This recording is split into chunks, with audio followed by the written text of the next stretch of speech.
Wow, that was amazing. I think we have the best music of any church. I have to say that.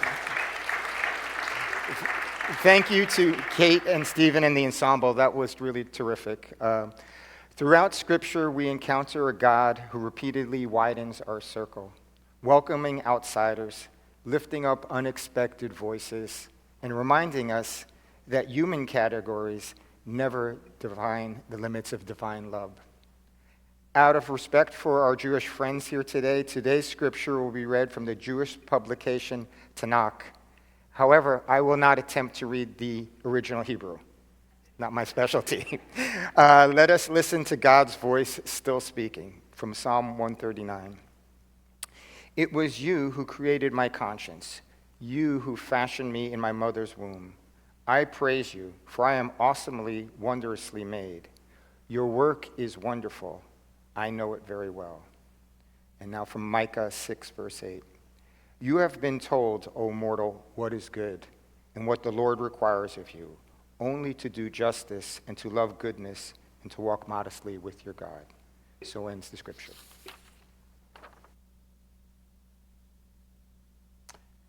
Well, I'm not going to speak very long at all. Yeah. But I do want to say this. I, like you, read the paper, local paper, and this particularly impressive young man kept appearing in the paper, and not just a little quote, like the whole page of amazing things that he was doing in the community to be an advocate and a voice for the LGBTQ plus community. And I read those, and then I discovered he's right next door going to Miracosta. He's a rising senior. I got to get this guy here to speak for Open and Affirming Sunday. And Frank Hansel reached out through his connections, and I got a chance to meet with Jonah Segil in my office, and I was even more impressed with this young man. So without further ado, it's an honor and a privilege to also discover in that time that I was in the office with Jonah that he's a member of CTJ, Congregation Jacob, and we are like super collaborative with our Jewish friends, and this is just another opportunity for us to be blessed by them. Rabbi Josh has been in this pulpit, so no pressure, Jonah, but let's give MBCC a big warm welcome to Jonah Segil.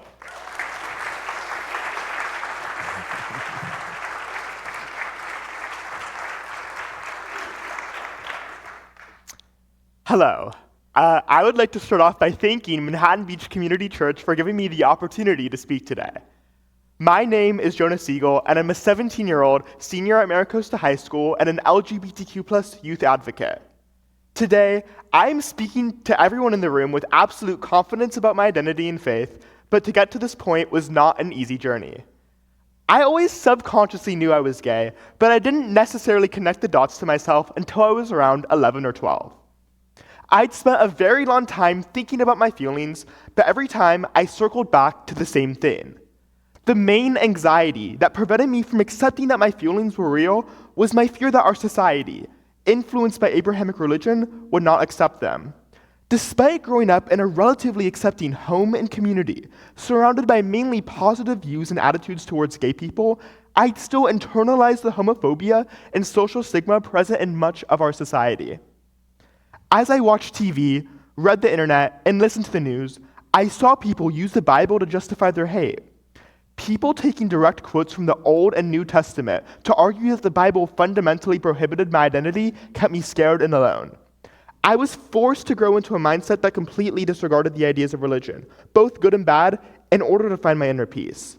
I thought that having to struggle to see who would and wouldn't accept me based on different interpretations of religion would just be too much. However, I eventually realized my fears and anxieties were ill-founded because of what I came to understand about how entire places of worship, like my synagogue, perceived and treated members of the community. My grandfather once told me that his synagogue had been accepting of its gay congregants since the 1970s. In my case, I got my very first taste of religious acceptance when I started preparing for my bar mitzvah, a Jewish religious ceremony. that I at first felt obligated to have. Even though by that point I was still quite wary of religion, I still decided to take a closer look into how my synagogue treated and viewed LGBTQ plus matters. I realized how welcoming it was of its queer congregants, the visible signs of LGBTQ plus solidarity present throughout its space, and, to my pleasant surprise, how affirming it was of queer identities. Seeing this, I decided to give having a bar mitzvah a chance, and in my preparation, I discovered that religious scripture had so much more than what I gave it credit for. It truly preached universal love and acceptance, and I soon felt that this was the way I wanted to see the world. At 13 years old, I had finally realized that religion was not an obstacle to being gay, and that it could exist as a key component of my own identity. Without these religious values, I don't know if I would have been given the inspiration to pursue any of the advocacy I participate in today.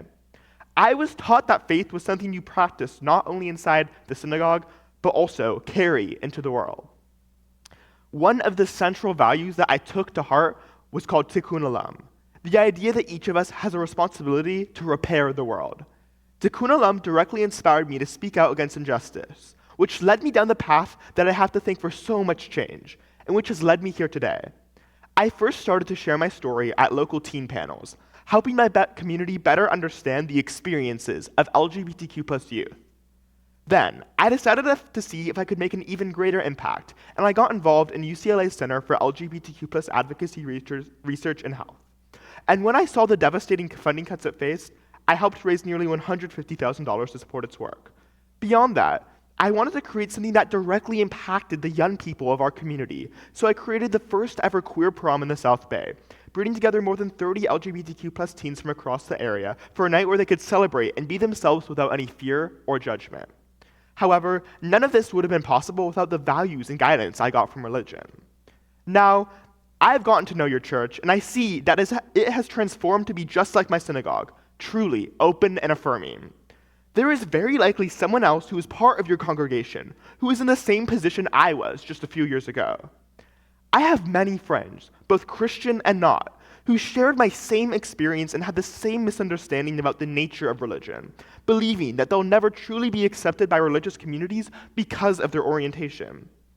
No matter how anyone tries to avoid it, it is impossible to be shielded by the hate spewed by the same people on the TV, the internet, and even in day-to-day life. Quoting scripture and claiming homosexuality is a sin.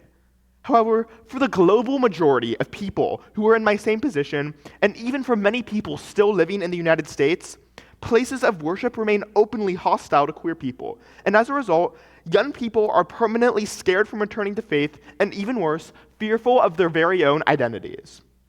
Part of the mission behind my advocacy is to find these people who felt and feared the same way that I did, and make sure as many places of worship as possible are open and completely affirming of LGBTQ plus people. As I mentioned earlier, Manhattan Beach Community Church has already transformed to express this love and support. It has become a pillar of acceptance and an exemplary example of how to positively transform. My presence at this open and affirming Sunday is only to remind everyone here of the reason why any of this is happening. I personally hope to continue collaborating with Manhattan Beach Community Church and CTJ in endeavors of liberation, justice, and inclusivity, but my only suggestion for the future is that you continue teaching your children and those who may not even know the Bible or Christian tradition that the voices of exclusion do not represent the true message of Christianity.